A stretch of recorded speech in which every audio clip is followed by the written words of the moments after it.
Assalamualaikum warahmatullahi wabarakatuh. Perkenalkan, nama saya Anton Ramadan Saputra dengan NIM akhir 218, kelas 6B, Prodi Hukum Ekonomi Syariah. Di sini saya akan memaparkan materi mengenai corporate charter, lembaga keuangan syariah dan GCG di perusahaan asuransi syariah, yang diampu oleh Bapak Dosen Zulfikar Ali Ahmad, SE, MSc.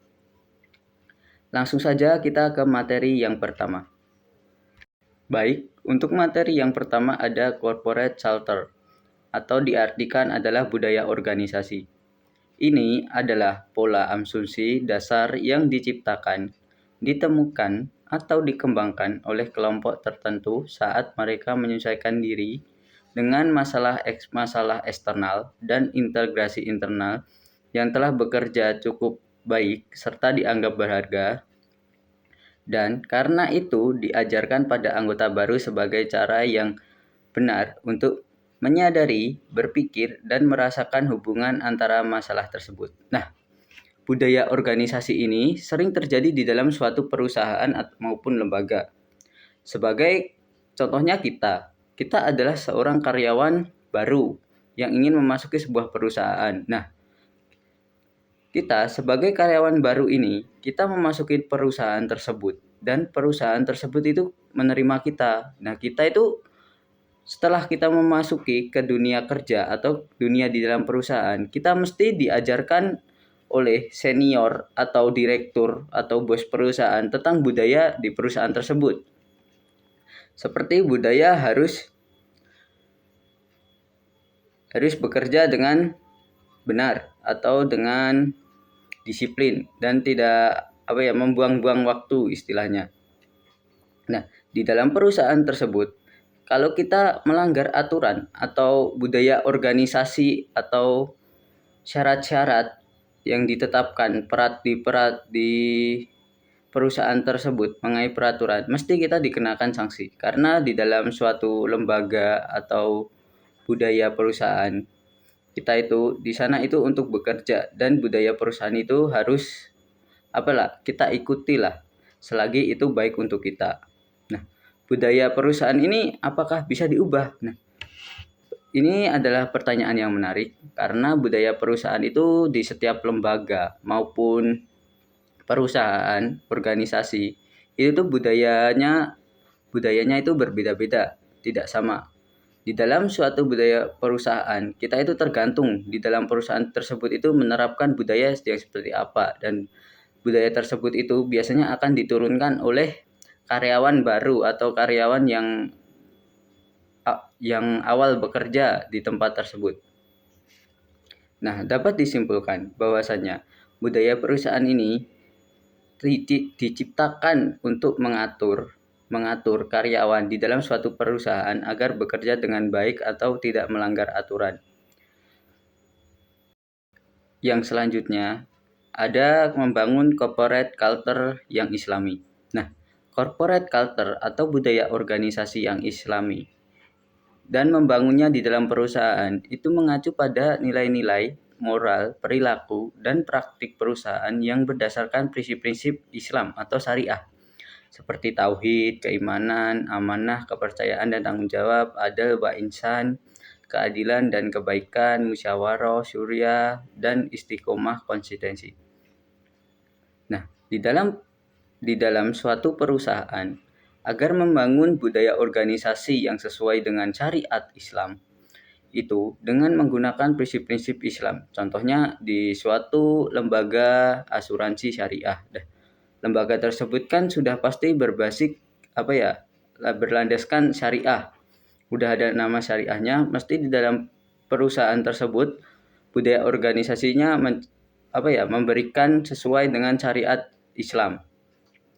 Jadi di dalam perusahaan contohnya asuransi syariah, itu pasti di dalam budaya organisasinya itu sudah menerapkan prinsip tauhid, keimanan. Nah, setiap keimanan karyawan itu diajarkan bahwasanya setiap hari Jumat itu karyawan lelaki harus sholat Jumatan dan diwajibkan beristirahat. Yang kedua ada amanah, yaitu seorang karyawan di dalam Islam harus berpegang teguh amanah dan mempunyai rasa kepercayaan dan tanggung jawab, karena di dalam Islam itu sendiri dilarang untuk menipu apalagi memalsukan suatu dokumen atau mengkorupsi uang lah. Yaitu ada yang selanjutnya ada prinsip adil wa insan, yaitu adalah keadilan dan kebaikan. Nah, di setiap budaya perusahaan kita harus mencerminkan sikap keadilan dan kebaikan. Karena di dalam suatu perusahaan itu kan setiap orang itu kan memiliki sifat berbeda-beda. Nah, di dalam perusahaan tersebut itu kita harus menekunkan budaya seperti keadilan dan kebaikan. Yang selanjutnya ada musyawarah. Nah, di dalam budaya Islam, kita itu mengajarkan setiap ada masalah, kita itu harus dilakukan secara musyawarah gitu, dan tidak memegang teguh keegoisan sendiri. Karena di dalam Islam itu semua itu menerima pendapat lah dari orang lain dan tidak menetapkan pendapatnya sendiri untuk suatu keegoisan. Dan yang terakhir ada istiqomah atau konsistensi. Nah, seseorang yang ingin membangun budaya di lembaganya atau organisasinya yang sesuai dengan syariat Islam, itu harus memegang prinsip istiqomah di setiap karyawannya, harus menerapkannya. Nah, itu tadi yang saya jelaskan mengenai bagaimana cara membangun corporate culture atau budaya organisasi di dalam suatu perusahaan yang Islami dengan menggunakan prinsip-prinsip tersebut. Insya Allah kalau bisa diterapkan di dalam suatu budaya perusahaan atau lembaga, itu bisa sudah menggunakan budaya organisasi yang Islami atau sudah menetapkan corporate culture yang sesuai dengan syariat Islam. Baik, yang selanjutnya ada manajemen dan leadership yang Islami. Dalam Islam, manajemen dan kepemimpinan bukan sekedar aktivitas administratif, melainkan amanah yang harus dipertanggungjawabkan kepada Allah Subhanahu wa taala dan masyarakat. Kepemimpinan Islami menekankan nilai-nilai spiritual, moral, dan sosial yang diintegrasi dalam praktik organisasi. Manajemen Islami mengintegrasikan prinsip-prinsip syariah dalam perencanaannya, pengorganisasian sendiri, dan pelaksanaan, pengawasan.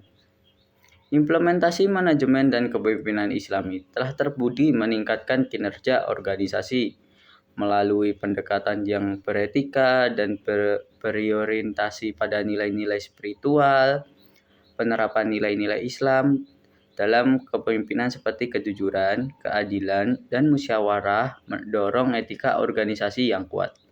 Nah, hal ini tidak hanya meningkatkan kinerja perusahaan tetapi juga memperkuat tanggung jawab sosial dan kontributif positif terhadap masyarakat. Prinsip-prinsip kepemimpinan Islami. Kepemimpinan Islami memiliki sejumlah prinsip yang penting agar pemimpin tidak hanya berperan sebagai pengatur, tetapi juga sebagai teladan dalam perilaku etis dan akhlak yang baik. Nah, berikut adalah beberapa prinsip yang bisa saya sebutkan berdasarkan sumber-sumber yang saya ketahui. Yaitu ada amanah. Pemimpin harus dapat dipercaya dan bertanggung jawab atas setiap keputusan dan tindakan yang diambil. Yang kedua ada dedikasi dan tanggung jawab.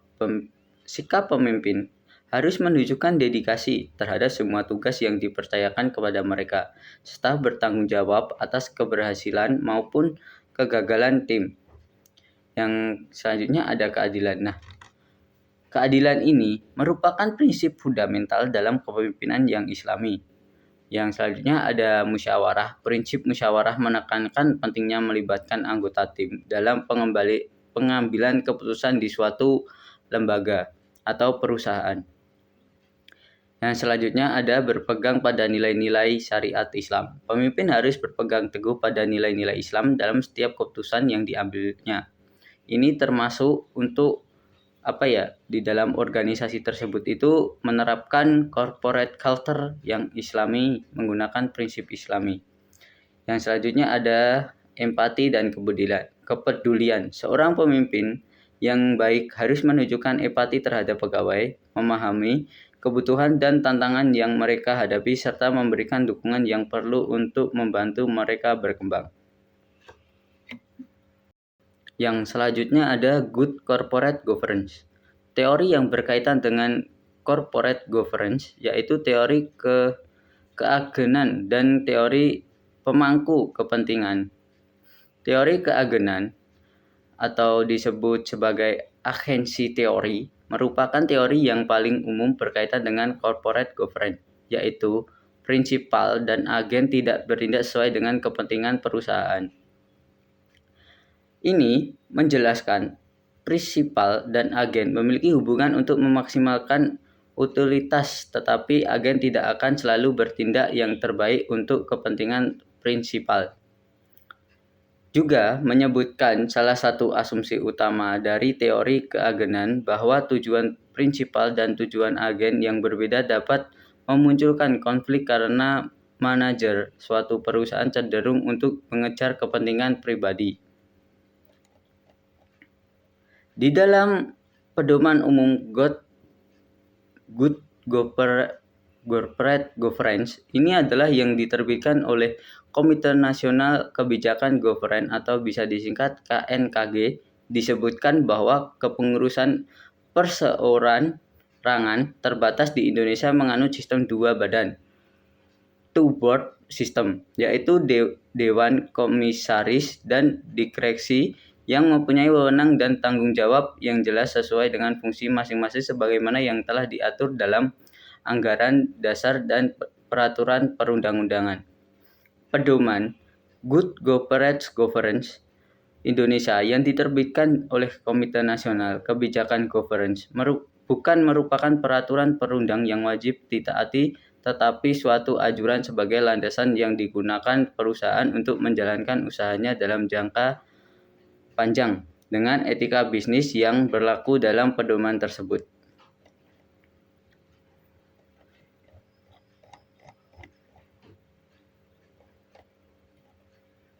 Good governance dalam perusahaan syariah mencakup prinsip-prinsip seperti transparansi, akuntabilitas, tanggung jawab, independensi, dan keadilan yang semuanya harus berjalan sesuai nilai-nilai Islam. Itu yang dapat saya sampaikan mengenai materi corporate charter, lembaga keuangan syariah, dan good corporate governance atau disingkat GCG, perusahaan asuransi syariah. Bila ada salah kata dan kurangnya, saya mohon maaf. Wassalamualaikum warahmatullahi wabarakatuh.